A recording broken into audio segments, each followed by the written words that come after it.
महाराष्ट्रातल्या वेगवेगळ्या भागातल्या महाराष्ट्रातल्या लोककलेवरती लोकसंगीतावरती काम करणाऱ्या आजच्या सगळ्या तरुण मुलांनी एकत्र येऊन या कार्यक्रमाची आखणी केली आणि मला असं वाटतं की आजची पिढी तरुण पिढी पुन्हा एकदा त्याची ताकद आजच्या तरुण महाराष्ट्राला दाखवण्यासाठी सज्ज झालेली आहे आणि त्यांचा हा सर्वांग सुंदर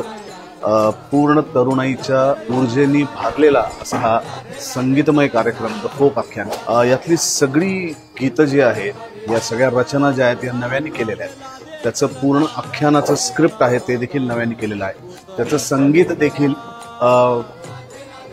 गाजलेल्या चाली वापरलेल्या नसून ह्या तरुण मुलांनी स्वतः त्याचं संगीत केलेलं आहे त्यामुळे विशेष उल्लेख त्याच्या लिखाणाचा त्याच्या संगीताचा त्याच्या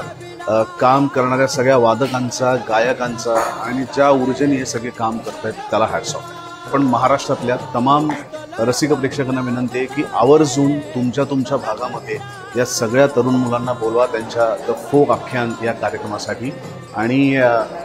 आपली श्रीमंती महाराष्ट्राची काय आपल्या महाराष्ट्राची लोकसंगीताची कलेची श्रीमंती काय पुन्हा एकदा जाऊन आपण स्वतः श्रीमंत झाल्यासारखं वाटतं त्यामुळे यांचा कार्यक्रम बघा आणि पुन्हा एकदा श्रीमंत व्हा।